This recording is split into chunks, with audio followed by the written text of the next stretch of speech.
this was a rough one, and I have to sleep. I'm actually getting messages from around the world. It's so interesting, especially my friends in Sweden. Hi, Sweden, who's telling me, oh, go cuddle up with Howard. I hope you get some sleep. I really do. We need you so bad. It's adorable. But yeah, it's been crazy. And Tuesday was supposed to be the big game changer. Tuesday, he was almost presidential, according to Van Jones, right? Well, he didn't say almost. Van Jones was like, this is the moment that he became presidential. This is the moment. I've been waiting for this moment, and it happened. It came. It happened. It happened. And it was like the best 13 seconds of Van Jones' life, apparently, which I'm about to have tonight. But it just all, 48 hours later is about Russia again. Isn't that something? Isn't that just incredible? It's an amazing thing. Oh, and let's get the Pence got hacked story out of the way. Yes, it turns out that as governor of Indiana, Mike Pence used a private email server and a private email account and got hacked. Let's dial up Jason Chavez. Call Daryl Issa. Get him on the phone right away, right away. So I think the worst part of this story is it was an AOL account, which makes him not just somebody who's a hypocrite, but he's a loser. I mean, an AOL account? What, did you get it in the mail on a disc? Like a little floppy or something, and you put it in, like AOL? Was that a dial-up account? I'm like, oh my God, AOL. Total loser. I mean, amazing, just amazing. Mishandling information is a crime, but, so is having an AOL account in 2016, I think. Isn't it? My techies, we're going to need all your help. Hi, Mike. I love Mike.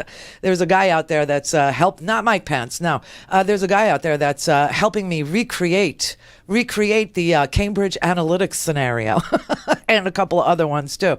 But anyway, his AOL account got hacked over the summer by some scammer who sent a message to his entire email list saying that Mr. and Mrs. Pence were stranded in the Philippines and needed money to get home. This scam is as old as an AOL account. That's what I think is the worst part about this story. I mean, listen, I know of no one who doesn't have a private server. I have a private server. Okay? Don't I? Yes. Of course I do. I worked for Clear Channel. There was no way I was going to use my Clear Channel net account. There was no way. There was not a chance. So for years now, I've had a private server. It's not in my basement because I live in Florida. We're at 0 sea level. Okay, there's no basements here. But an AOL account. Oh, how we laughed. So that's that story. And yes, it's time to it depends on how you view things. It's either time to lock him up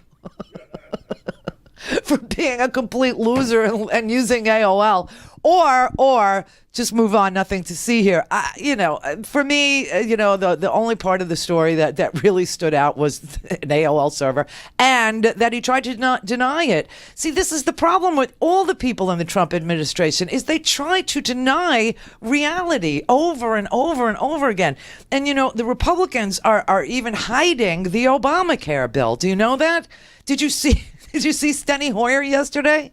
He went and had a little talk with Lincoln, the bust in Statuary Hall, asking President Lincoln to tell him, where is the hidden Obamacare bill? They just want to find, apparently, the bill is literally under lock and key in a special room in the Capitol where nobody is allowed to see it because it's probably on an AOL server. That's all I could think of. And, it must be really good, right? They must be really proud of it, huh?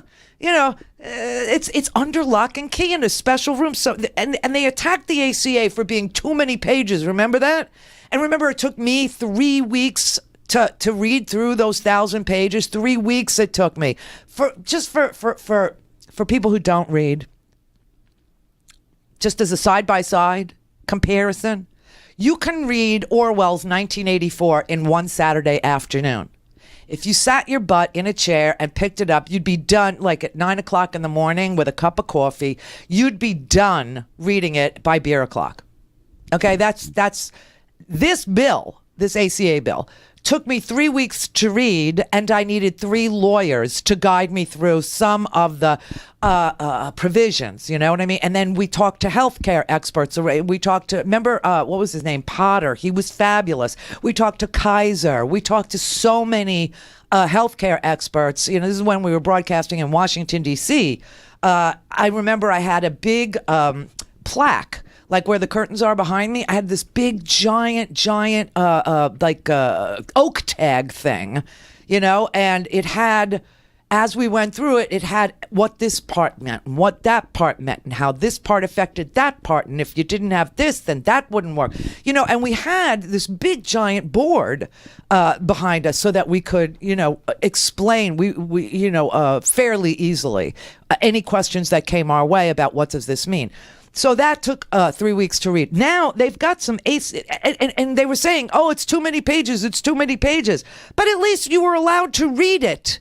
And I know they go, you'll find out what's in it when you read it, as the Republican, rallying cry for why it's okay to have it under lock and key in the Capitol somewhere.